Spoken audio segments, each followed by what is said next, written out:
Re mi fa sol, do re mi fa sol la ti do.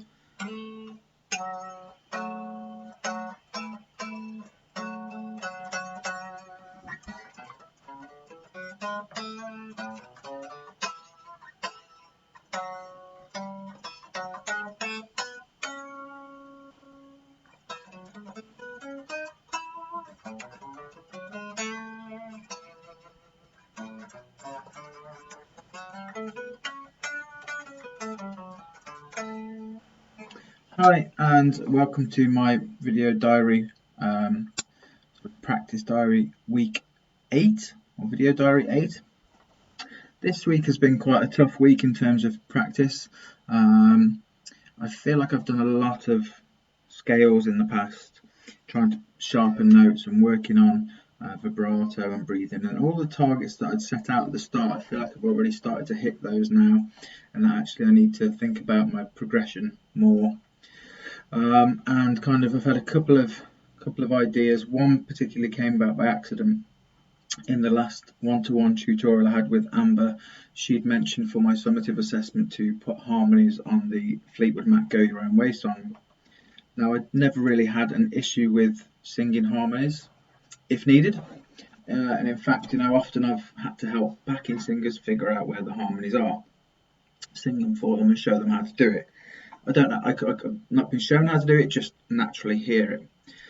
Now, what I've learned is that the only harmony that I'm naturally hearing and have always sung is the third above.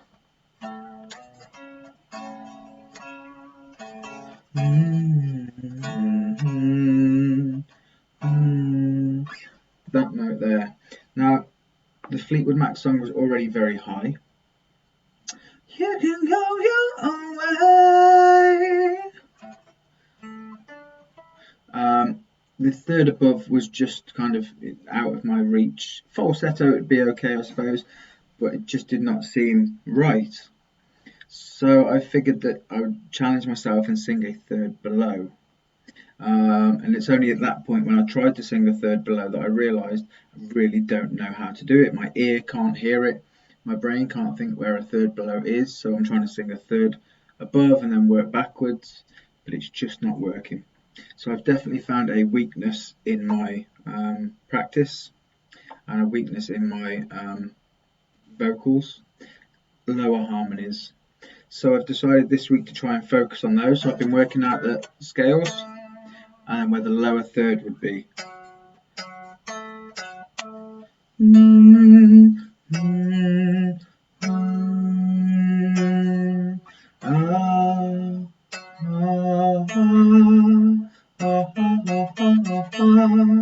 And third above, obviously. And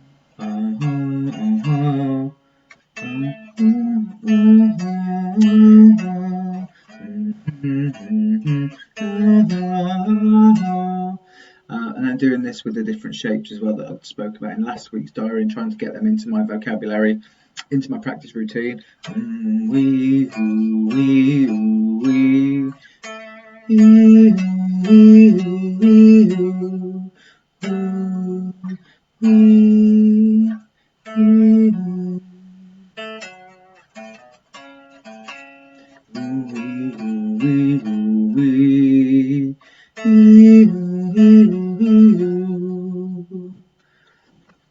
So finding the guitar has helped me to find those lower harmonies by working through the scales backwards. Obviously, find the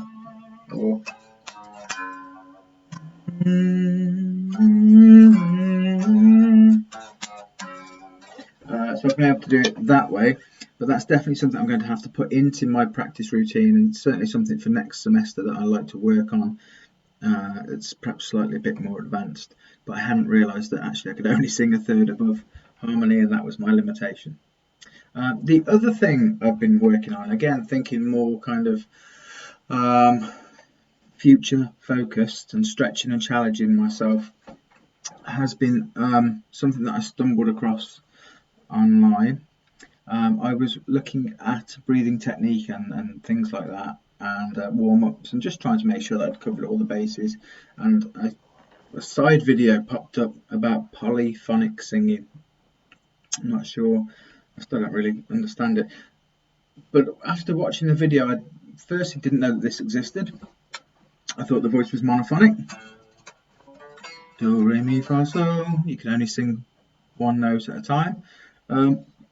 However, it turns out that apparently the voice can be polyphonic. So I spent the last few days inspired by this incredible video, which I'll have to find very quickly for you actually and reference that whilst I'm here. And it is called Polyphonic. She's a fantastic Anna Maria Hefeli polyphonic overtone singing, and it is absolutely fantastic. Very enlightening video, and she does some incredible things with this overtone, this polyphonic note. So the instructions are to sing very close to what Amber was showing me. Ooh-wee, ooh-wee. And as the vowel changes, right between the change where the voice relaxes from the ooh to the wee, ooh-wee, ooh. In there, I can just hear, you probably won't be able to pick up, this overtone, this very high note that's currently echoing exactly the same note. So if I'm singing A, if I find an A,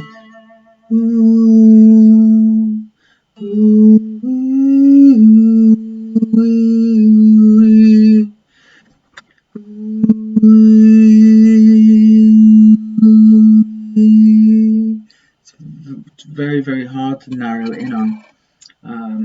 I'm sure these vocal warm-ups won't actually do any harm, so whilst I'm listening to try and find that overtone, it's very interesting actually, and it's something that I never considered working, and perhaps I won't have any application for ever, but it's really cool to learn how to do it and that your voice can do and is capable of different things. So that's my practice diary for this week, trying to be more advanced, trying to get away from the initial targets that I'd set, vibrato, working with Amber and Megan, improving my range, working on chest and head voice and falsetto. I really think I've started to accomplish all of those things, most of those things, and I'm ready to move on. So looking at more advanced vocal techniques. Thanks for watching. Goodbye.